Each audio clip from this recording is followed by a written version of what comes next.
Welcome to the Health Flow Podcast. I'm your host, Jean Armand. Join me weekly as I share health information that will educate and inspire you. Please consider supporting this podcast by listening, subscribing, and rating.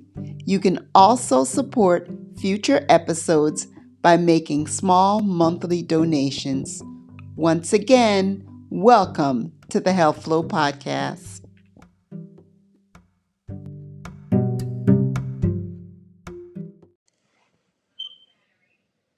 Are you thinking about starting your own podcast? If so, Anchor is the easiest way to make a podcast. Let me explain. Number one, Anchor is free. Anchor has all the creation tools that allow you to record your podcast and edit it right from your phone or computer. Anchor will distribute your podcast for you so it can be heard on Spotify, Apple Podcasts, Google Podcasts, and many more. You can make money from your podcast with no minimum listenership. Anchor is everything you need to make a podcast in one place. Download the free Anchor app or go to anchor.fm to get started. Today, I'm excited to have nurse practitioner Ashley Mose as my guest. Ashley received her bachelor's degree in nursing from Troy University in Troy, Alabama. She went on to receive her master's degree in nursing from the University of South Alabama in Mobile, Alabama in 2009. Ashley, welcome to the Health Flow Podcast. Hi. Ashley, you want to tell them how we met?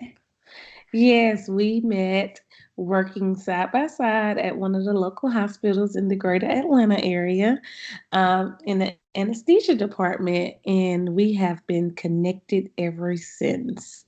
Absolutely. And I have to say that when I thought about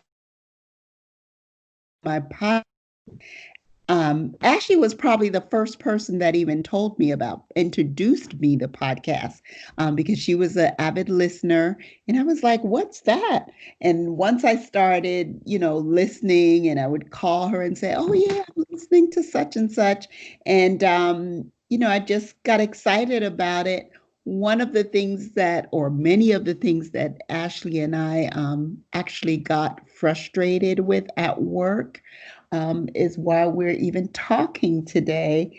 It's just about, patients not knowing about their health, not knowing about their health history, their family history, their medications, past surgeries, just on and on and on. Each day, that was always a challenge. So it's so nice that something we actually talked about is one of the reasons why I'm doing this podcast is just we can get information out to people as to how they can improve their health and just make the process when they come into the hospital, make that whole process a little bit smoother. And really, they'll get better health care if they can give more information. Do you agree, Ashley? I do. All right. So, talk about your experience as a nurse practitioner. So, I've been a nurse practitioner for 3 years. My first nurse practitioner job, I was working in primary care with the focus of nephrology patients. So, I would have my own group of patients that would come in. A lot of them had kidney disease, some stage of kidney disease, and I also would round in one of the DaVita dialysis clinics, which is uh, you get an array of patients that are on dialysis, which reminds me of the population that you and I worked in. So a lot of the patients have they're non-compliant pretty much, which leads them to dialysis from not all, but most. Uncontrolled diabetes and blood pressure issues. A lot of the populations that the dialysis population have that issue. So that was my first job, which I learned a lot as a primary care provider. I'm currently working in the anesthesia clinic where I am just making sure patients are pretty much healthy enough and optimized before surgeries to prevent any type of complications prior to surgery. So I've had a great 3 years working with these group of patients where I've learned a lot about myself and my culture of patients, the race of patients. Um, and it's just been a great experience. So I'm glad I'm able to do this podcast so we can get information out to help patients prepare themselves for any doctor's appointment or a medical appointment. So, what do you find challenging when interviewing these patients? The most challenging thing, which you said when you introduced the podcast, is patients not knowing their health history. Um, you would just be so surprised on patients are taking so many medications. They don't know why they're taking them. They don't know the name of the medications. They don't take them as they're prescribed, which is the most mind blowing thing to me as a provider and just as a person because they're putting things in their body and they really don't even know why. They can't recall the name of it, the dosages, just really just taking meds in without any information, no research, no knowledge to even know why they're taking them a lot of times. Mm. So that's one thing that really sticks out and just not knowing their health history. Which really makes our job harder because here it is, we're expected to clear a patient, meaning making sure that they are safe to go to surgery, and not, and all sorts of surgeries, complicated procedures. And we have to do things like, you know, are their heart strong enough to go through this type of procedure? Are their blood pressures controlled? Is their diabetes within controlled? Is this patient even going to wake up from this surgery? So it's a serious job. It's not something to be taken lightly. And the amount of investigation that we have to do and you have to do, I'm not doing that job right now, but that we'd had to do was something else because it's almost like if you come in and I know that you're diabetic and on the day I see your blood sugar is out of control, we have to get you in the optimal position to go through surgery. So it delays your procedure if you aren't, in the best of health. It's just it's a rippling effect of what happens daily when you interview these patients and try to get them ready for surgery, and they are just poor historians. They very little about what's going on in their lives as far as their health is concerned. Yes. It's really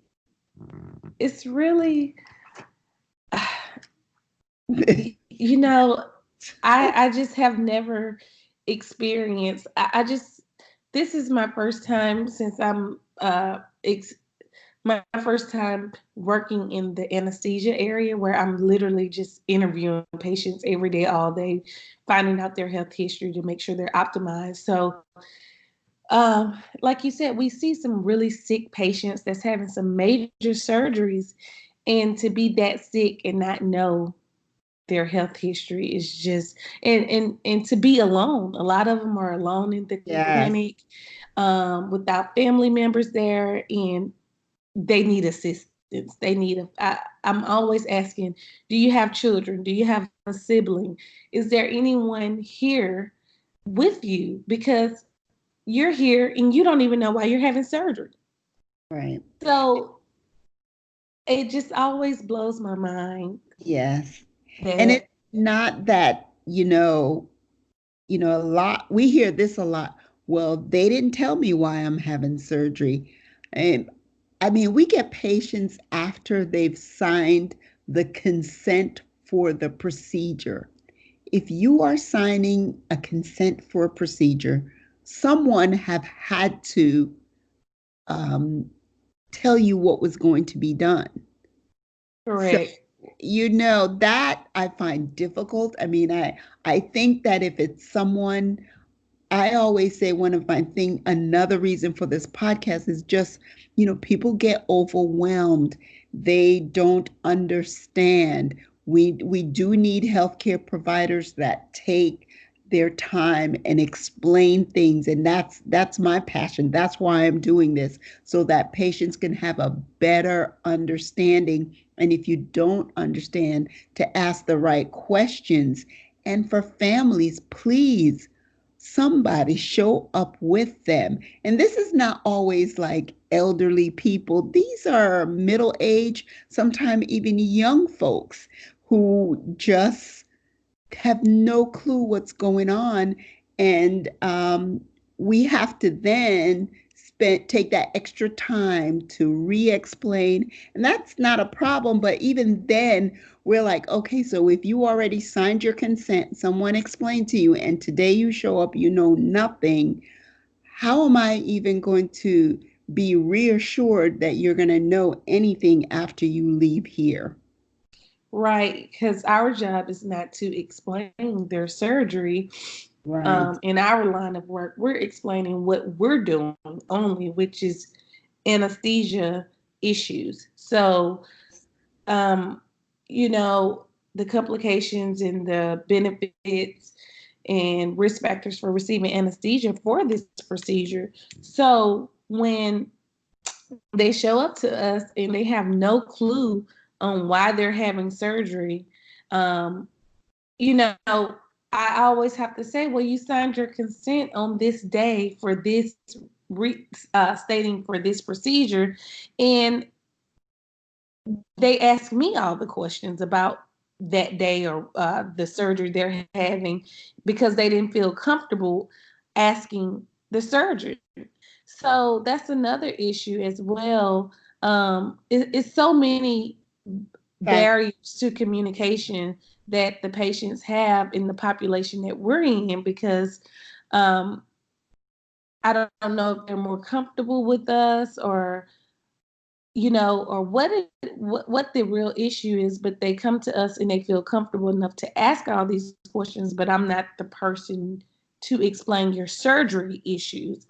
I'm only here for anesthesia, although I can give you information on other things related to your health and the surgery, but technically you should have all of that information before you even get to the anesthesia clinic because we're only doing anesthesia and medication instructions pretty much to prevent issues during surgery. So, but it doesn't even end up like that. A lot of times, that's ideally, that's all we should be doing. But it then becomes where we're ordering things to make sure their heart is functioning right. We're getting them started on their diabetic medications because, in all actuality, they've stopped taking it from the time they've, probably seen the surgeon, and it's 30 days now, and you've not taken your medicine. We're getting you with your equipment. It just becomes complicated. It's never just it happens. It's rare that you just have a person come and it's real simple. I'm going to have surgery this day, I'm taking this. These are my health, this is my health history. Once you do your assessment, they're in good condition. That would be the ideal, but it's not. It no, doesn't. it's not. And, you find out that, like you said, they're not taking their meds for various reasons, financial reasons, or the side effects related to the medications. And they never reported that they were even taking these medications to the surgeon, which are very important medications that Right. could affect their health during or after surgery by not being on them and needing them. Right. So, um, you know, just the awareness of the patients telling a certain provider one thing and telling the other one something else, or not telling them something else. Right. It's just there's a lot of inconsistency. So we end up actually being a liaison, a case manager, social services, doing everything. We find out Training. the Yes. patient doesn't have anywhere to go after surgery. But did you let the surgeon know that? It's so many dynamics to um, the patient issues that we encounter, and it's like no one knows until they get to us, and that's when they tell us, and we have to it's in our lap, so we have to deal with it as the provider, because we have to make sure they have everything they need before surgery, because we want them to have the surgery because they need the surgery. So Right. but we end up doing so much work to get get the patients what they need, because they're not consistent with their health history, knowing their health history, knowing their medications, and letting all of their providers know what's really going on with them. Right. And like, I'm, just to get back at the real reason I'm doing this podcast is not so that other healthcare providers can just listen and hear. Like, we need to share this information. I want the word to get out to the people who really need to know it. I mean, I want, I envision, young people can hear all these things because, yes, they may not have gotten to their point in their lives where they're ill, but they may have loved ones, parents, grandparents that they can play an active role in their, health care. They're going to sooner or later, as they age, as they get older, may or may not have health issues. Hopefully, we can prevent a lot. But, we need to share the information throughout lifespan so that everyone knows if I'm going to go and have surgery, the information that I need to have and to be able to tell folks. People aren't even aware of what medications they're allergic to. That is the most alarming thing. So, what medication are you allergic to, sir? Oh, none. Oh, but it says here in your record you're allergic to penicillin. Oh, I didn't know about that. Um, we need to stop. We need to do better. We have to find a way to just do better. We Don't you agree? do. We really do. And you know, I do a lot of education with my patients, because it really makes me sad as a people that they're here in front of a healthcare provider and not able to tell me about their health. And a lot of times they say, well, it's in the computer. And I have to say, the computer can be wrong. Right on. It could be an error in the computer. You should know this. So I always advise my patients to, when it comes to the medications, because that's a big issue, you should at least know your medications and the names, dosages, and how you're taking them. I always tell them, you have a smartphone, take a picture of your medications with the prescription label on there so you can see the name and the dosage and the frequency that you should be taking them. So that way, there's no confusion. Take a picture of them, have it in your phone, or either write it down and keep it in your wallet and keep it updated. And that will give us a wealth of information on Right. your health right there, just knowing what medications you're on. Let us know what issues you have right there anyway. So I always have to tell patients that, and it's like a light bulb go off and they say, you know what, that's a good idea. I never thought of that. Right. And so yeah, it's just like the simple things that come to us because we've been doing this for a while, for years, and it just never crossed their mind. I have a phone that you carry on. Everybody has a phone now, just about, and keeps it on them. So use it. Let's utilize this technology and have it. Let's make it resourceful for what we need. So I always have to tell patients to use your smartphone, use your camera, use that camera, use those photos so we can refer back to your medications if you don't want to write them down. Right. And just a small piece of paper, and you can write stuff down and take a picture of it, like Ashley says. You can have it in your wallet, and pertinent information that everyone should have. You should first, and even for family members who are coming in. Okay, so sometimes the family members coming with a patient, someone who's not able to talk for themselves, an elderly person or anyone who've had a stroke or any brain injuries, and they're not able to talk. Basic information: their full name and correct spelling, their date of birth. You should know about their allergies. You should know about their past medical history, meaning diabetes, high blood pressure, thyroid illness, kidney problems, heart disease. I mean, um, any medical problems. You should know if they've had any previous surgeries, and approximately when. That just saves so much already. If you already know that, you should know, like Ashley's been saying, medication. And please don't tell us color of medicine. Different. That's a big thing. It's that little orange pill, sir. Listen, that does nothing, because each pharmacist or each manufacturer may make different shapes and colors of the same medicine. It's not universal. Please know your dosages and how many times a day you take that medicine. Please don't say that, oh, that little white pill. At least have if you know your diagnosis, and you know your medicines, and even if you, like Ashley says, if you just know your medications, 9 out of 10 times we can completely figure out what medical issues you have, just on based on the information, your medications that you've told us about.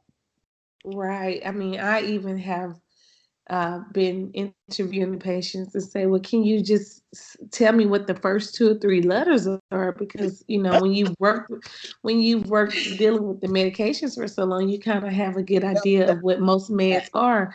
So can you spell it? Can you sound it out? Can you give me something instead of you just don't know and it's the little orange pill? Do you know the name? Do you know how it, like, give me something more than the color of the pill, because I'm not a pharmacist. I don't know the color of the pill. Just Oh my, so we yes, want yes, to yes. help. We're chuckling, but we're not laughing at you. We want to help. We want to be difference makers. We want you to be so prepared when you come in that hospital, that because that's what we do. When a patient comes into whatever setting I'm in, and they may pull out a piece of paper with their history on it and pertinent information. Oh, I feel like, okay, all right, I know who I'm dealing with. This person Right, got it right. together. It make It it just, caught, we're excited on the inside when that happens. It's yeah, like, okay, you're taking your health serious. You know what's going yeah, on. You're prepared to be at yes, the doctor today. You thought yes. this out. And you make it so that we're not guessing. We're not being stressed, because we want to help, believe me, and we want to give you the best of care, but you have to do your part. I don't want to guess. Oh, is it a water pill, or is it, please, please. Right. And I always have to, like, my after I see a patient, my work is not done because they have given me so much incomplete information that they have to get home and call me and let me know what their meds are, because medication instructions is a huge part of my job prior to surgery, because different things can interact with the anesthetics when it comes to blood pressure medications especially. Right, So I need to know exactly what you're on, how much you're taking, right. because it can cause issues during surgery. And So it delays my work when patients are there and not sure about what they're taking, because now I can't finish what I need to tell you and give you proper instructions without that information, because it's vital. Right. And the proper instructions may mean that, hey, this blood pressure medicine, we don't want you to take it the morning of surgery, or you need to stop this like 3 days before surgery. These are vital things. Like there's a whole lot of consideration that's going on when you're getting ready to undergo surgery and be put to sleep. Things can interact with anesthesia. So we need to know this is so vital, y'all. If you're going to have surgery, tell it all.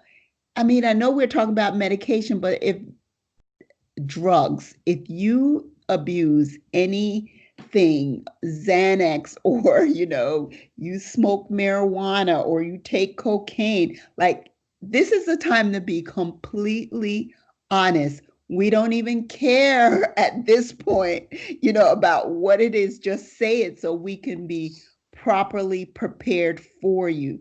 Things Right. happen. It's no Yeah. judgment There's no whatsoever. judgment whatsoever. We need to know about your safety because if you have, substances in your bloodstream and then, we give you anesthesia on top of that, things can go wrong and we need to know. So don't, you have patients have an important part and we're trusting what you're saying to us. We need to believe you. So you've got to give correct information. You've got to empower yourself and you just make it easier for, healthcare providers to help you. Yes, yes, yes. Very important. Very important. So we just have to pass on, we just have to educate patients as we see them. Even Right. sometimes when I have family members in the room or friends, um, of the patient in the room, I talk to both of them. When you go to the doctor, this information is for you too. Take your medications with you if you don't want to write it down or use your phone. Take your bottles with you, you know, and write down your health history. Just keep that information together every time you go to the doctor, so your medical team can know what's going on with you. So Exactly. we just have to keep putting the information out there and educating them on the importance of it, because they really do feel like it's in the computer. And you go through the computer list and they can remember that, oh no, I'm no longer on that no more. They took me off that. So, they have some knowledge of information, but it's just you can't solely depend on the computer to be correct all the time, because a person is entering that information and things change and it can be a glitch in the system or anything. So Right. you just need to be accountable and know your health history, because nobody is going to be, um, you know, you're your biggest advocate. Yes. So as long as you can speak for yourself, you need to know all you can, from allergies, from family history. Even your family history is vital information. So you just Absolutely. need to know as much as you can about your health, period. That you talk about family history, it's like, so we'll give you an example. Mr. Jones come and he's having surgery. He knows nothing about his family history. So the day of surgery, he goes and he has surgery, and then all of a sudden, it's difficult to wake him up. Something has happened. And you know what? If Mr. After the fact, once you get him out of it, you realize, oh, his mom, that happened to his mother too. That happens to an uncle or a brother. They have a problem with anesthesia. Do you know that there's different medicines, different anesthetics they could have given you to prevent that? I mean, it is so important to know your family history. Know your, if nothing Yes, else that you've yes. gotten from this podcast today is, I mean, just share it with all your family members. You have to know your own personal health history, medications, allergies, know the dosages of your medicine, know why you're taking stuff, know surgery, and know that family history. Ashley, anything else you want to share with us? Um, I know we've said it over and over again. Yeah, And the whole focus of the podcast today is just to let you know that we are depending on patients to come in and know their health history. yeah, And we can't properly treat you if you don't know it.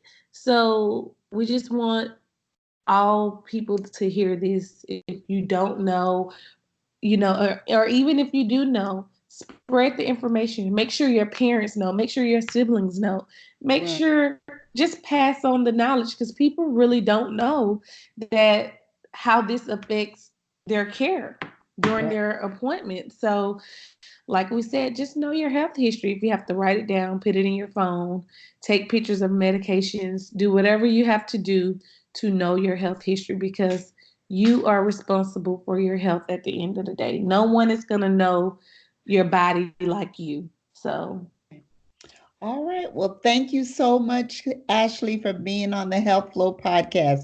I really appreciate you and keep on doing the great work that you're doing for our community.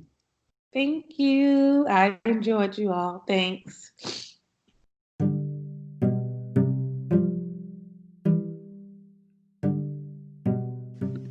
Thank you for listening to the Health Flow podcast. Your support is much appreciated. It is my goal to share health information that you find helpful. Email topics of interest to thehealthflow@gmail.com. Follow me on Instagram at thehealthflow, also on Facebook at The Health Flow. Don't forget to subscribe, rate, and share. Until next time, keep your health flowing.